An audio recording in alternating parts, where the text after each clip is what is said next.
Halo, selamat malam semuanya. Kali ini saya ingin membahas tugas dari Google Class yang saya kirim pada kalian berkaitan dengan kinematika gerak lurus, terutama pada gerak lurus beraturan. Nah, mungkin kalian sudah dapat cek soalnya. Saya sudah sediakan di sini tabel dari data pergerakan dari dua buah benda. Sebelum kita bisa menganalisis lebih dalam tentang ini, kita harus ketahui dulu berkaitan dengan apa karakteristik dari gerak lurus beraturan. Nah, di sini sudah saya sediakan itu beberapa karakteristik tentang gerak lurus beraturan, ya, atau kita kenal dengan namanya GLB. Jadi yang pertama yang harus kamu ketahui tentang GLB itu adalah gerak lurus beraturan ini memiliki karakteristik yang pertama, benda bergerak dengan lintasan yang lurus. Nah, itu poin yang pertama. Yang kedua, ketika dia bergerak lurus beraturan, artinya benda bergerak dengan kecepatan tetap, atau artinya benda bergerak dengan kecepatan konstan. Nah, peristiwa ini itu terjadi biasanya itu pada keadaan seperti mobil dalam jalan tol itu. Nah, biasanya pada saat sekian menit itu dia mobil bergerak dengan kecepatan 60 km atau 80 km per jam. Selama kecepatan dipertahankan tetap, pada saat itu dikatakan benda mengalami gerak lurus beraturan. Ya, mungkin juga pada rel kereta api ya, yang dipasang pada kelajuan yang tetap, jadi di autopilot itu biasanya ya. Jadi pada saat itu benda mengalami gerak lurus beraturan. Poin pentingnya di sini adalah ini, benda bergerak dengan kecepatan tetap untuk gerak lurus beraturan. Nah, poin yang ketiga, percepatan benda 0. Nah, karena tidak ada perubahan kecepatan ya, kenaikan ataupun penurunan kecepatan, dikatakan benda mengalami percepatan 0. Karena kecepatan benda tetap toh, ya. Kemudian yang ketiga, untuk kasus gerak lurus beraturan, persamaan yang diadaptasi sangat sederhana sekali. Yang pertama itu ada V sama dengan S per T, di kelajuan sama dengan jarak dibagi dengan waktu. Jadi selama kasus itu GLB ataupun tidak ada konotasi tentang percepatan atau perlambatan, pasti mengadaptasi persamaan ini saja, begitu. Nah, yang terakhir karakteristiknya itu adalah grafik.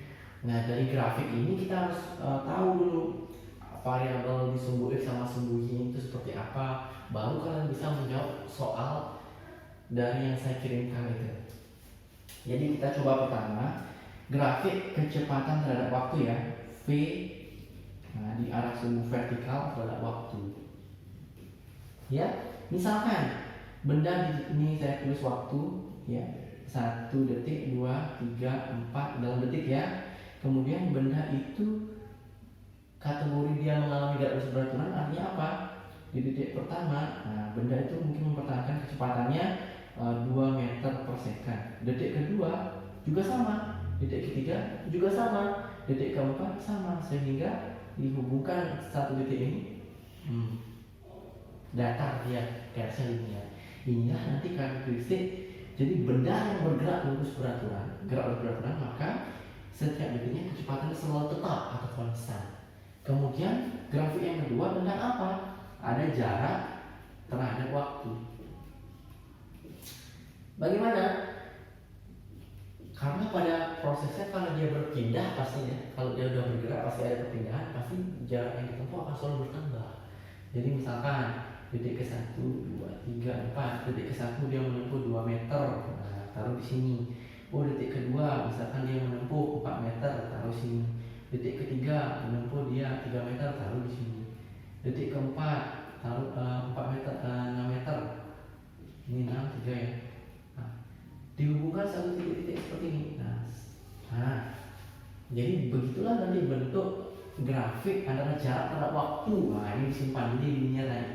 Tapi kecepatan terhadap waktu khusus untuk GLB dia datar seperti itu. Kira-kira bisa ditangkap ya. Inilah karakteristik dari gerak lurus beraturan untuk kalian simpan. Kemudian saya langsung akan membahas berkaitan dengan soal di Google Class yang saya kirim itu. Ada dua buah benda dalam waktu yang sama, tapi dia menempuh jarak yang berbeda. Nah, benda B saya anggap begitu ya. Nah, sekarang yang pertanyaannya buat grafik. Nah, jarak terhadap waktu dan kecepatan terhadap waktu. Jadi buat minta grafik, grafik S per T dan V T. Gitu. Syaratnya apa? Kalau saya buat grafik jarak terhadap waktu, ya tinggal kamu buat saja. Contohnya saya kasih satu di sini. Ya tinggal kalian buat nih. Ya. Buat detiknya sesuai dengan ini. Jadi buatkan skala. Nah, saya contohkan satu, ini dua. Mungkin kalian, ini karena saya di papan tidak ada skala, maksudnya detail ini yang saya buatnya langsung begini. 2, 4, 6, 7 sama 10. Jaraknya buat di sebelah sini. Nah, ini jarak. Ini waktu. Ya, berapa tuh? 20. Nah, 20, 40. Hubungkan. Ya, hubungkan. Cari titik temunya. Gambarkan. Nah, pasti nanti diniat ya. Untuk kecepatan terhadap waktu, bagaimana? Jadi bisa kalian lihat ini, itu. Ini kecepatan V terhadap waktu. Nah, buat waktunya. Misalkan saya ambil khusus untuk benda A saja dulu ya. Nanti benda B kalian buat lagi yang baru. Ya, tulis di sini kecepatannya berapa di situ. Gimana cara mencari kecepatan besar? Ya, salah gitu ya. Ini 1, 2, 3. Ingat konsep mencari kecepatan. Rumus sudah sadar. Saya buat satu. Jadi cari kecepatan dulu. V sama dengan S per T gitu. Saya ambil misalkan waktu yang pertama 2 detik menempuh jarak 20 meter. Masukkan. Jarak yang pertama V1 saya buat begitu ya. Jaraknya 20 meter menempuh 2 detik. Nah, kecepatannya 10 meter per second. Terus cari jarak kecepatan kedua V2 gitu ya. S per T lagi. Nah, jarak 1 T1 jarak 2. Begitu? Kira-kira terlihat ya. Berapa S2-nya jarak kedua? Itu dia 40. Jarak waktu yang 4 detik, 10 meter lagi. Coba gambarkan ke sini. Nanti kalian selesaikan di rumah. Ini detik kedua, 4, 6, 7, 10. Kecepatannya kita dapat 10. Ya. Always 10. Nah, detik keempat juga 10. Sehingga pasti nanti grafiknya mendatar seperti itu. Kira-kira seperti itu untuk menggambarkan grafik ini. Nah, tapi poinnya ada pertanyaan di bawah yang mungkin agak sulit buat kalian. Kita bahas sekarang.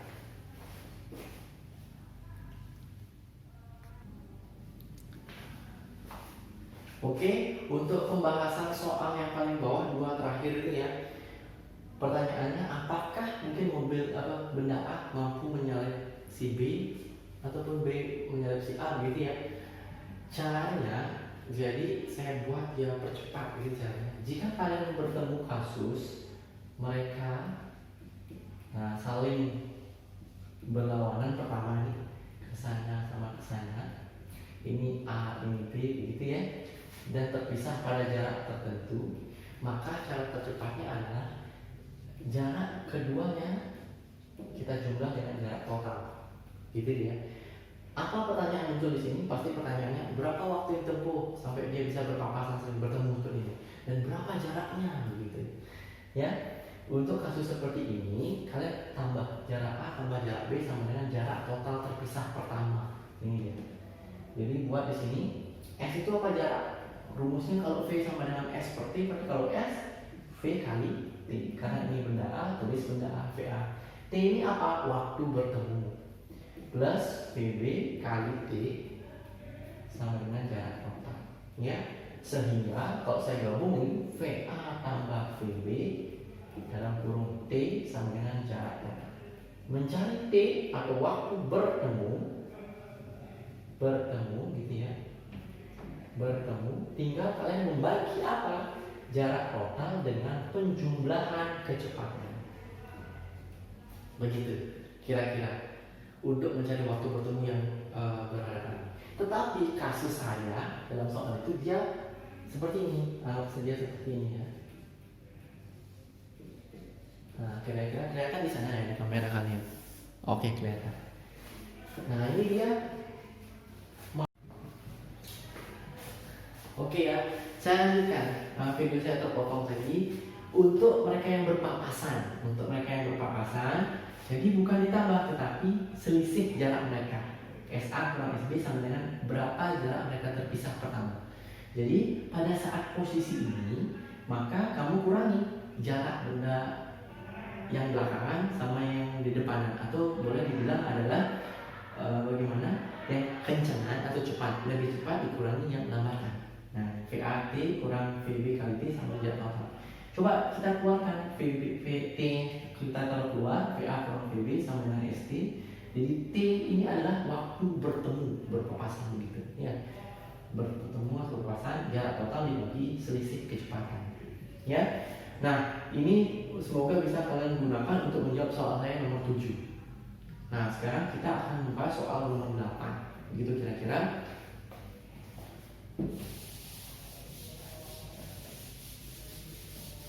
Saya hapus dulu.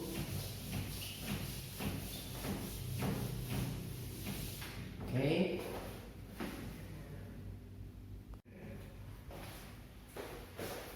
Oke, untuk soal nomor 8 ini sebenarnya relatif mudah ya, karena kita sudah bertemu di jarak perpindahan seperti itu. Poin pentingnya kalian penting bisa menggambarkan pergerakan benda menggunakan nanti konsep vektor juga ya. Dia dibuatnya 8 meter ke utara. Saya buat begitu, 8 meter ke utara. Kemudian 6 meter ke timur. Ya, 6 meter. Sehingga kalau ditanya perpindahan, ya titik awal dengan titik akhir. Gunakan apa? Konsep Pitagoras. Akar. Langsung ya kalau dengan perpindahan. Oke. Kalian selesaikan nanti. Kemudian kalau ditanya jarak total, ya tinggal kamu tambahkan ini dengan ini. Seperti itu kira-kira. Jadi soal nomor 7 saya rasa itu lebih kompleks ya. Nanti kalian coba terus latihan, nanti saya juga kirimkan soal agar lebih menguasai pemahaman itu. Sementara saya rasa soal nomor 8 ini relatif lebih mudah karena sudah kita gojlok sebelumnya ya, tinggal mencari jarak sama perpindahan saja. Oke, mungkin sekian dari saya. Tetap jaga kondisi dan mungkin kalian bisa cermati nanti lagi karakteristik arus berat tulang. Kalian coba ulang-ulang video yang saya berikan, semoga bermanfaat. Sekian dari saya, salam sehat dari saya, tetap jaga kondisi. Sampai bertemu di video selanjutnya. Terima kasih.